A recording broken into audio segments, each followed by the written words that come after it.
മധുരം മലയാളം ചാനല് കഴിഞ്ഞ തവണ നമ്മൾ ഗാനരചനയുടെ പി ഭാസ്കരൻ മാസ്റ്ററെ പറ്റിയാണ് പറഞ്ഞു തുടങ്ങിയത്. നീലക്കുയിലിൽ കൊണ്ട് നിർത്തി. അത് കഴിഞ്ഞ തവണ നിങ്ങൾ കേട്ട് കാണും. അതിൻ്റെ അഭിപ്രായങ്ങളൊക്കെ കുറേ വന്നു, നല്ല കുറേ അഭിപ്രായം കിട്ടി. അതിൻ്റെ പ്രോത്സാഹനമുള്ള അതിൻ്റെ സന്തോഷത്തിലാണ് ഞാനിപ്പോൾ. അപ്പോൾ എനിക്ക് തോന്നി ഭാസ്കരൻ മാസ്റ്ററെ പറ്റി കുറേ കൂടി പറയാനുണ്ടെന്ന് തോന്നി. കാരണം ഇവരെയൊക്കെ പറ്റി നമ്മൾ അറിഞ്ഞിരിക്കേണ്ടതുണ്ട്. അദ്ദേഹത്തിൻ്റെ അച്ഛൻ ഒരു സ്വാതന്ത്ര്യ സമര സേനാനിയും കോൺഗ്രസ്സുകാരനുമായിരുന്നു അദ്ദേഹം.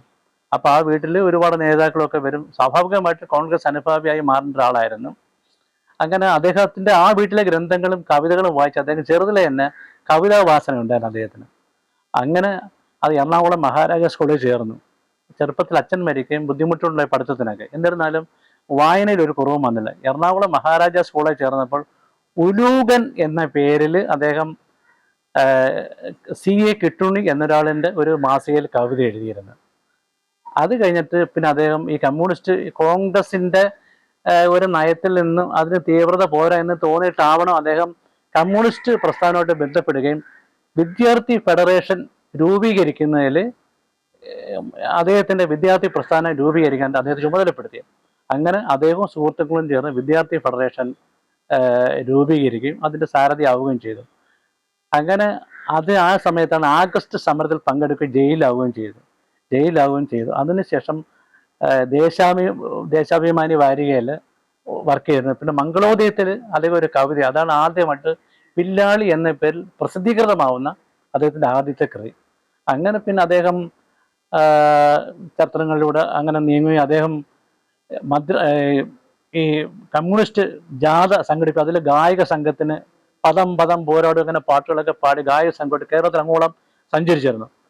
അങ്ങനെ അത് തിരുവിതാംകൂറിൽ അത് നിരോധിക്കുകയും SRCP നിരോധിക്കുകയും ചെയ്തപ്പോഴത്തേക്കും അദ്ദേഹം അതിൽ നിന്നൊക്കെ കുറിച്ച് മാറിയിരുന്നു. അങ്ങനെ അദ്ദേഹം മദ്രാസിലേക്ക് പോവുകയാണ് ചെയ്തത്. മദ്രാസിലേക്ക് പോകുമ്പം അവിടെ ചെന്ന് ജയകേരളം എന്നൊരു മാസികയാണ്, അതിന് പത്രാധിപ സമിതി ചേരുകയും അങ്ങനെ അവിടെ ചെന്ന് സിനിമാ രംഗമായിട്ട് ബന്ധപ്പെടാനിടെ സ്റ്റുഡിയോകൾ കാണുകയും സിനിമാക്കാരെ കാണുകയും. അപ്പോൾ മലയാള സിനിമ പിച്ച വെച്ച് വരുന്ന ഒരു കാലഘട്ടമാണ്. ഇതിനുമുമ്പ് അദ്ദേഹം കേരളത്തിൽ വെച്ചിട്ട് CJ തോമസോട് ഷാഡോ പ്ലേ ഒക്കെ അവതരിപ്പിച്ചിരുന്നു. അപ്പം നാടകവും കവിതയും സിനിമ ഇദ്ദേഹത്തിൻ്റെ സങ്കല്പങ്ങളിൽ ഉണ്ടായിരുന്നു എന്ന് നേരത്തെ പറഞ്ഞിരുന്നു. അങ്ങനെ ഈ സിനിമ സങ്കല്പങ്ങൾ ഇരിക്കുമ്പോൾ അദ്ദേഹത്തിന് ആകാശവാണിയിൽ ജോലി കിട്ടുന്നു.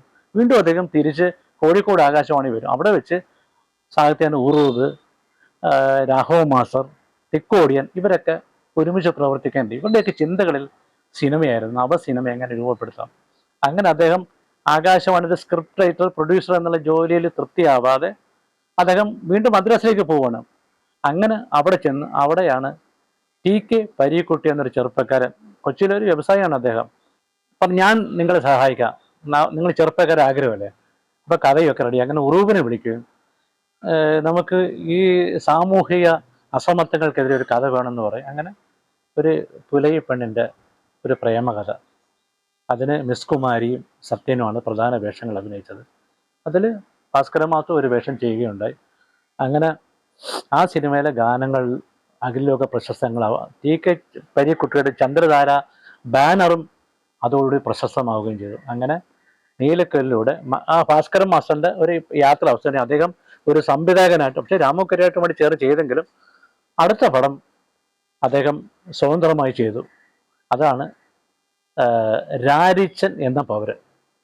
അതും നമ്മുടെ ഈ രാരിച്ചൻ എന്ന പൗരനിൽ PA ലത്തീഫ് എന്ന്, ഇപ്പോൾ അദ്ദേഹം ഇല്ല, പ്രൊഡക്ഷൻ എക്സിക്യൂട്ടീവായിരുന്നു, നിർമ്മാതാവായിരുന്നു. അയാൾ കഥ എഴുതുകയായിരുന്നുള്ള സിനിമയുടെയൊക്കെ പ്രൊഡ്യൂസറായിരുന്നു അദ്ദേഹം ആ ഒരു ചെറിയ നടനായിട്ട് രംഗപ്രവേശനം ചെയ്ത് രാരിച്ചൻ എന്ന പൗരനിലായിരുന്നു.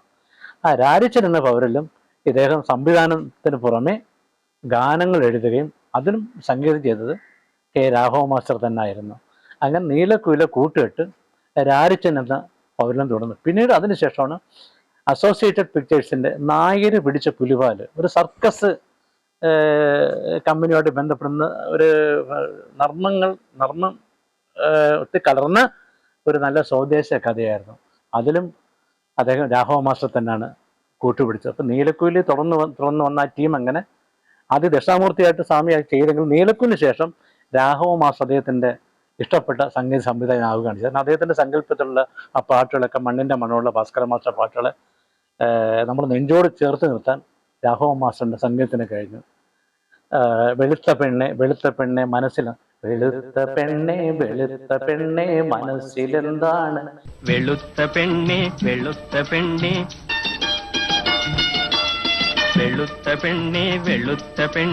മനസ്സിലെന്താണ്. ഇപ്പൊ രാരിച്ചൻ എന്ന പൗരനാണ് ഭാസ്കര മാസ്റ്റർ പിന്നെ സ്വതന്ത്രമായി സംവിധാനം ചെയ്യുന്നത്. മറ്റേ രാമകരിയായിട്ട് ചേർന്നിട്ടാണ് നീലക്കുയിൽ വന്നെങ്കിൽ അടുത്ത പടം രാരിച്ചൻ എന്ന പൗരൻ സ്വതന്ത്രമായി അദ്ദേഹം സംവിധാനം ചെയ്യുകയാണ്. അതിലും ഒരു സാമൂഹ്യ വ്യവസ്ഥയിൽ അധസ്ഥിതരായിട്ടുള്ള ആൾക്കാരുടെ കഥ തന്നെയാണ് ഇവിടെയും പറയുന്നത്. അപ്പൊ അതിൽ പ്രൊഡക്ഷൻ എക്സിക്യൂട്ടീവ് നിർമ്മാതാക്കളായിട്ട് മാറി. ഇപ്പൊ അന്തരിച്ച PA ലത്തീഫ് ഒരു ബാലനണ്ടായിട്ട് രംഗപ്രവേശനം ചെയ്തിരുന്നു ആ സിനിമയിൽ. അതില് ഒന്ന് രണ്ട് ഗാനങ്ങൾ നിങ്ങൾക്ക് ഓർമ്മയുണ്ടായിരിക്കും. അതിൽ ഗായത്രി ശ്രീകൃഷ്ണൻ എന്നൊരാൾ ഗായിക ആദ്യമായിട്ട് രംഗപ്രവേശനം ചെയ്തു ശാന്ത P നായരുമായിട്ട് ചേർന്നൊരു പാട്ടുണ്ട്.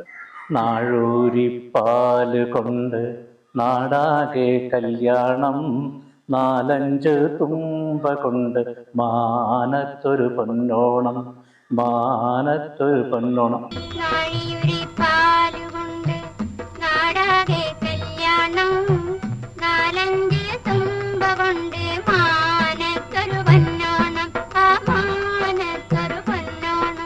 നാഴി ഊരി പാല് കൊണ്ട് നാടാകെ കല്യാണം. അത് തന്നി മലയാളമാണ്. അത് സാധാരണക്കാരൻ്റെ ഭാഷയാണ്. നാഴി ഉരിയ എന്നൊക്കെ പറഞ്ഞ് പുതിയ തലമുറക്കാർക്ക് അറിയത്തില്ല. അപ്പൊ നാഴിയുടെ ഒരു ചെറിയ ഭാഗമാണ് ഉരിയ. അപ്പൊ നാഴി ഒരു പാല് കൊണ്ട് നാടാകെ കല്യാണം, 4-5 തുമ്പ കൊണ്ട് മാനത്തൊരു പൊന്നോണം. തുമ്പ വെച്ചാൽ അത്തപ്പൂ ഇടാനായിട്ടാണ് നമ്മൾ തുമ്പയൊക്കെ ഉപയോഗിക്കുന്നത്. ആ തുമ്പപ്പൂ ഓണത്തിന്റെ പ്രതീകമായിട്ട് ഭാസ്കര മാസ്റ്റർ ഉപയോഗിച്ചൊക്കെയാണ്. അങ്ങനെ ലളിത പദങ്ങളെ കൊണ്ട് മലയാളികളുടെ മനസ്സിലേക്ക് കുത്തിക്കയറുന്ന ഒരു രചനാശൈലി ഉള്ളെടുത്തു. അങ്ങനെ ഇത്രയും ലളിതമായിട്ട് പാട്ടെഴുതുന്ന മറ്റാൾക്കാരുണ്ടോയെന്ന് എനിക്ക് അറിഞ്ഞൂടാ. പിന്നെ വേറെ ഉണ്ട്, മെഹബൂബ് പാടിയൊരു പാട്ടുണ്ട്. പണ്ട് പണ്ട് പണ്ട് നിന്നെ കണ്ട നാളെയാ, പണ്ട് നിന്നെ കണ്ട നാളെയാ, പാട്ടുപാടാനറിയാത്തതാ മരക്കിളി നീ.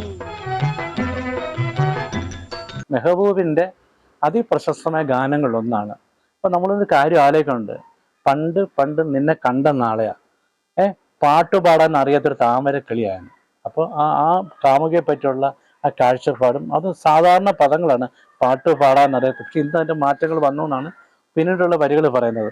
അപ്പൊ നമുക്ക് ഒരു കാര്യം, ഭാസ്കര മാസ്റ്റർക്ക് ലളിത പദ വരകൾ കിട്ടി. എനിക്ക് തോന്നുന്നു പക്ഷേ ഈ ചങ്ങമ്പുഴ ആദ്യകാലത്ത് ചങ്ങമ്പുഴ രമണനൊക്കെ ചങ്ങമ്പുഴയാണ് ഏറ്റവും ലളിതമായ പദങ്ങൾ കൊണ്ട് കവിതകൾ എഴുതുന്നത് ആ സമയത്ത്. അത് ജനങ്ങളെല്ലാം ഒരുപാട് വായിച്ച് അന്നത്തെ കാലത്ത് എല്ലാവരും ചങ്ങമ്പുഴയുടെ ആരാധകരായിരുന്നു. നമുക്ക് ചങ്ങമ്പുഴയുടെ ഒരു മാറ്റൊലി, അദ്ദേഹത്തിൻ്റെ ആ പദങ്ങളുടെ ലക്ഷണങ്ങളും അനുകരണ രീതികളും മലയാളത്തിലെ എല്ലാ സിനിമാ ഗാനരചയിതാക്കളും ഉണ്ടായിരുന്നു.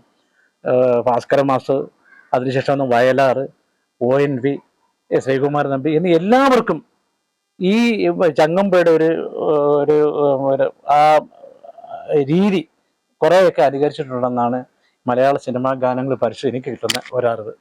അതിനുശേഷം അദ്ദേഹം രാമു കരിയാട്ട് സംവിധാനം ചെയ്ത മിന്നാമിനുങ്ങ് എന്ന ചിത്രത്തിലാണ് തൻ്റെ സഹപ്രവർത്തകനായ ഭാസ്കര മാസ്റ്റർ ഗാനരചനയ്ക്കായിട്ട് വിളിക്കുകയാണ് അദ്ദേഹം മിന്നാമിനുങ്ങ്. പക്ഷേ അത് വലിയ ബാബുരാജ് എന്ന സംഗീത സംവിധാനം അദ്ദേഹത്തിന് കൂട്ടുവരുന്നത് ഇവിടെ. പക്ഷേ അതിലെ പാട്ടുകളൊന്നും തന്നെ അത്ര ജനപ്രിയങ്ങളായിരുന്നില്ല. അതിൻ്റെ പ്രത്യേകതകളും അങ്ങനെ. മച്ചാട് വാസന്തി എന്നൊരു ഗായിക, അത് കമ്മ്യൂണിസ്റ്റ് പാർട്ടിക്ക് വേണ്ടി പാടിക്കൊണ്ടിരുന്ന ഒരു ഗായികയായിരുന്നു. ബാബുരാജിൻ്റെ അന്ന് അദ്ദേഹം കോഴിക്കോട്ടിരുന്ന ഗാനമേളകളിലൊക്കെ പാടിക്കൊണ്ട് വന്നിരുന്ന മച്ചാടൻ സ്ഥലത്തുള്ള വാസന്തി എന്ന ഗായികയാണ്. അദ്ദേഹം ഈ സിനിമയിലൂടെ ഗായികയായിട്ട് കൊണ്ടുവന്നു. അങ്ങനെ മലയാളത്തിൽ ഒരു പുതിയ ഗായികയെ കൂടി രംഗപ്രവേശനം ചെയ്തു. അല്ലാതെ പ്രത്യേകിച്ച് അങ്ങനെ രചനയിലും അങ്ങനെ എടുത്തു പറയത്തക്ക ഗാനങ്ങളൊന്നും ഇല്ലായിരുന്നു. ഈ അധ്യായം നമുക്ക് ഇവിടെ അവസാനിപ്പിക്കുകയാണ്. കഴിഞ്ഞ ലക്കം പോലെ തന്നെ ഈ അധ്യായവും കണ്ടിട്ട് ഇതിൻ്റെ പോരായ്മകളും നല്ലതും എല്ലാം ഞങ്ങളുടെ ചാനലിനെ അറിയിക്കണം. അടുത്ത അധ്യായത്തിൽ നമുക്ക് വീണ്ടും ഭാസ്കര മാസ്റ്ററെ പറ്റിയുള്ള പുതിയ കാര്യങ്ങളുമായിട്ട് അടുത്ത ലക്കം കാണാം. എല്ലാവർക്കും നന്ദി, നമസ്കാരം. പണ്ട് നിന്നെ കണ്ട നാളെയാ, പാട്ടുപാടാൻ അറിയാത്ത താമരക്കിളി നീ